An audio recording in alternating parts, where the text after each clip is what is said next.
Gautam Ram Memorial knockout T20 cricket টুর্নামেন্টে ফাইনালে উঠল বুনিয়াদপুর ও ডালখোলা। আগামীকাল শনিবার রয়েছে ফাইনাল খেলা। হরিশ্চন্দ্রপুরে তুলসিয়াটা যুবক বৃন্দের পরিচালনায় গত 23শে জানুয়ারি থেকে তুলসিয়াটা বীরেন্দ্র কুমার মৈত্র উপবাজার চত্বরে শুরু হয়েছে এই 8 দলীয় টি20 টুর্নামেন্ট। বৃহস্পতিবার ছিল প্রথম সেমিফাইনাল। কাঠিয়ারকে হারিয়ে ফাইনালে ওঠে বুনিয়াদপুর। আজ শুক্রবার ছিল দ্বিতীয় সেমিফাইনাল। গাজলকে হারিয়ে ফাইনালে ওঠে ডালখোলা। শনিবার ফাইনাল খেলায় মুখোমুখি হবে বুনিয়াদপুর বনাম ডালখোলা। বিজয়ী দলকে 21,000 টাকা ও ট্রফি এবং রানার্স দলকে 11,000 টাকা ও ট্রফি দিয়ে পুরস্কৃত করা হবে বলে জানান খেলার আয়োজক কৃষ্ণকুমার রাম। কৃষ্ণকুমার রাম বলেন, গৌতম রাম আমার মেজ ভাই, 2012 সালে মারা যায়। তিনি ছিলেন একজন ক্রিকেট প্রেমিক মানুষ ও সমাজসেবক। তাঁর স্মৃতিতে এই খেলার আয়োজন করা হয়েছে।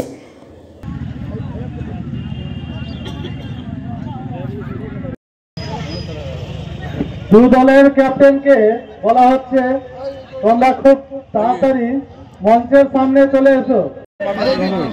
তজমুন্ডার হাতে man of the match Dalkhola टीमेर आमिरुल। पहली बात तो हमको यहाँ जितनी कमेटी है और यहाँ पे जितने भी पब्लिक है सबका बहुत बहुत शुक्रिया। খুব ভালো লাগছে। প্রস্তুতি নরমালি যেরকম আমাদের ফার্স্ট ম্যাচ থেকে শুরু আছে নরমালি আমাদের প্রস্তুতি আছে, কিন্তু ফাইনাল একটা প্রেসার গেম, মানে লাস্ট পর্যন্ত মেন হচ্ছে ফাইনালটাতে জিতার সবারই ইচ্ছা থাকবে। আমরাও চেষ্টা করব ফাইনাল জেতার জন্য। আপনাদেরকে সবাইকে আসার জন্য অনুরোধ করছি এবং এই খেলায় যারা যে এত সুন্দরভাবে তারা যে খেলাটাকে পরিচালনা করছেন, এই কমিটির প্রেসিডেন্ট থেকে শুরু করে সেক্রেটারি থেকে শুরু করে যারা যে মেম্বার আছে তাদেরকে শুরু করে এবং যারা যে সহযোগিতা করেছে তাদেরকে প্রত্যেককে শ্রদ্ধা সালাম জানাচ্ছি।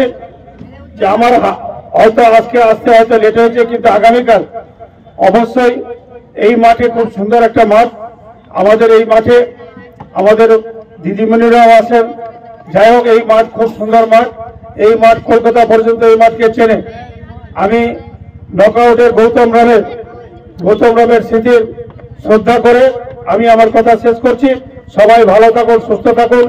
गांव के सभी लोग, एतद इलाका के जितने लोग हैं, बंगरुआ, भवानीपुर, यहाँ के हमारे मंत्री साहब के गांव के भी लोग इस फील्ड में खेलते हैं और इस फील्ड को मंत्री साहब के पास आग्रह है इसको फील्ड बनाकर रख दे मार्केट दफ्तर से, जो सारे गांव के इलाका के आदमी खेले। आज गौतम राम क्रिकेट टी20 टूर्नामेंटे बुनियादपुर और आजकल खेलाय द्वितीय सेमिफाइनाले डालखोला জয়লাভ।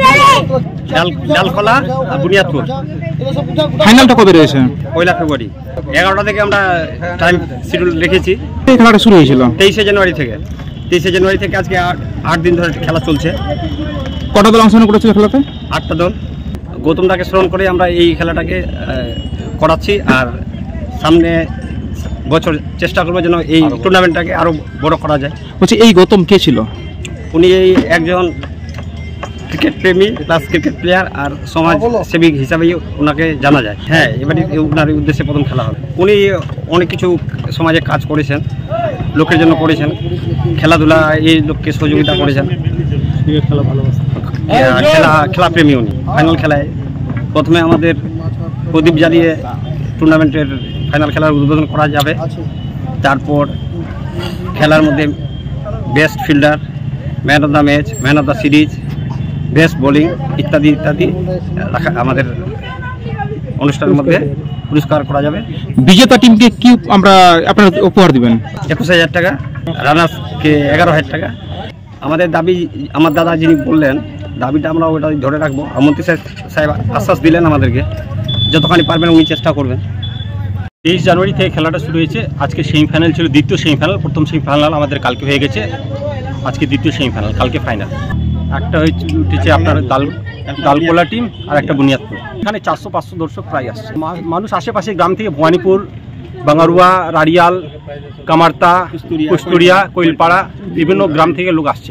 এটা গৌতম রামের স্মৃতিতে খুব সমাজসেবী লোক, খুব ক্রিকেট প্রেমী লোক, খুব উপকার করেছে, লোকের অনেকের উপকার করেছে। তার স্মৃতিতে একটা ক্রিকেট টুর্নামেন্ট আমাদের খুব দরকার ছিল। ওনার পরিবার থেকে একটা সাপোর্ট পেয়ে আমরা এই টুর্নামেন্টটা স্টার্ট করেছি। এটা প্রথম হয়েছে। এই মাঠ নিয়ে দাবি আছে যে এখানে বিভিন্ন রকম অনুষ্ঠান হয়ে থাকে, পলিটিক্যাল অনুষ্ঠানও হয়ে থাকে এবং এই মাঠে আমরা ক্রিকেটও খেলি। এখন সাধারণত ছেলেরা মোবাইলে ব্যস্ত থাকে। এই গ্রাউন্ডটা যদি আমরা ক্রিকেট হিসাবে পাই বা খেলার মাঠ হিসাবে পাই, তাহলে আমরা ছেলেরা এখানে গ্রাউন্ডে খেলার সুযোগ পাবে। মন্ত্রীকে জানালাম, মন্ত্রী আশ্বাস দিয়েছেন সামনে যাতে প্রচুর চেষ্টা চালিয়ে যাবেন এই মাঠটা যাতে আমরা ফাঁকা রাখতে পারি, যাতে ক্রিকেট খেলা হয় এবং অন্যান্য অনুষ্ঠান এখানে করা যেতে পারে।